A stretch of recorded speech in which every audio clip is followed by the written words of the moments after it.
تو آپریشن رد الفساد شروع ہوا اور اب 2024 میں آپریشن عزم استحکام ہے. دیکھیں اب سوال یہ ہو جاتا ہے کہ ان 8 آپریشن کے بعد ہم آج کہاں کھڑے ہیں.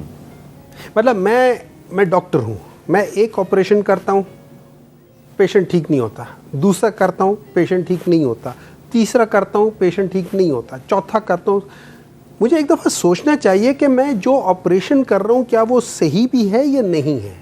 مجھے اس کے اوپر کسی اور طریقے سے کیا کوئی اس کی بیماری کہیں اور تو نہیں ہے, میں اس کو کچھ اور سمجھ رہا ہوں اور بیماری کچھ اور ہو. آپ کو بعض دفعہ تھوڑا سا سٹیپ بیک کر کے دیکھنا پڑتا ہے کہ کیا آپ جو جس طریقے سے آپ کر رہے ہو اس کا آؤٹ کم صحیح نہیں آ رہا. جب آپ کی حکومت تھی تو آپ نے پھر ایک مذاکرات کا راستہ اختیار کیا, تو اس سے کیا فائدہ ہوا؟ مجھے ایک بات بتائیں, ہماری حکومت کے درمیان میں کتنے اٹیکس ہوئے؟ آج کے مقابلے میں کم تھے؟ کم نہیں تھے, ہو رہے تھے, کم ہو رہے تھے. دیکھیں اب ایک بات یاد رکھیں, آپ تھوڑا سا چلے جائیں پیچھے.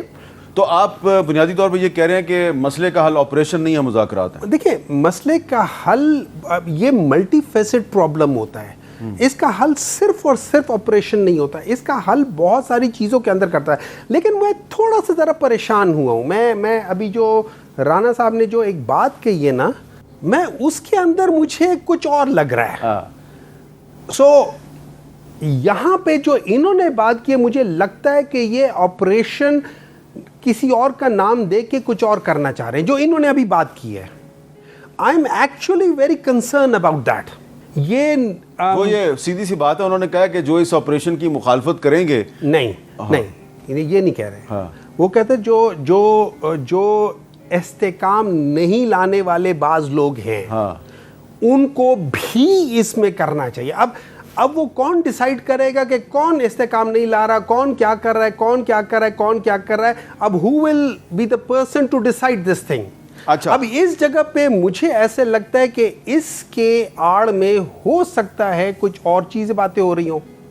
میں آئی ایم سوری, میں ان کی بات سے بہت زیادہ تشویش ہو گئی ہے کہ اس کے اندر اور چیزیں بھی شاید شامل ہیں. تو میری تو سجیشن ہمیشہ یہی تھی کہ ان سب کو آپ مختلف طریقوں سے کریں. اگر ہم کوئی صحیح کام کر رہے ہوتے تو یہ کم از کم پچھلے 20 سال سے, آپ 2003 کی بات کر رہے ہیں, اس وقت سے آج تک 21 سال ہو گئے ہیں. تو اگر ہم 21 سال سے ایک کام کر رہے ہیں اور اس کو ہم نہیں ٹھیک کر پا رہے تو مے بی ہم اس کو صحیح طریقے سے ایڈریس نہیں کر رہے. تو آپ کو تھوڑا سا اسے پیچھے ہٹ کے کرنا ہوگا. until unless there are some other associated things جو ہم اس کے ساتھ کر رہے ہیں. ٹھیک ہے. اچھا, دوسرا سوال یہ ہو جاتا ہے, جیسے آپ نے بات کی, مولانا صاحب نے اپنے اس میں کہا ہے, انہوں نے کہا کہ ڈی آئی خان میں آج کل شام کے بعد, اور لٹرلی لوگ کہتے ہیں شام کے بعد وہاں پہ اسٹیٹ کی تو ریٹ ہی نہیں ہے, وہاں پہ نہ پولیس کی ہے, وہاں پہ نہ آرم فورسز کی, کسی کی نہیں ہے, وہ لوگ کھلے پھر رہے ہیں. اچھا, اس کے بعد چلے جاتے ہیں, چلو ان کو چھوڑ دیں. مجھے بات بتائیں, کچے کے ڈاکوؤں کے لیے ہم نے آج تک کیا کیا ہے؟ کیا وہ لوگ ٹیررزم نہیں کر رہے ہیں؟ کیا وہ لوگ جا کے وہاں پہ یہ جو سویلینز ان کو نہیں کر رہے؟ اب آ جاتے ہیں کے پی کی طرف. کے پی پچھلے کتنے سالوں سے بلیڈ کر رہا ہے, مسلسل بلیڈ کر رہا ہے, اور ہم اس زخم کو بار بار تازہ کر رہے ہیں.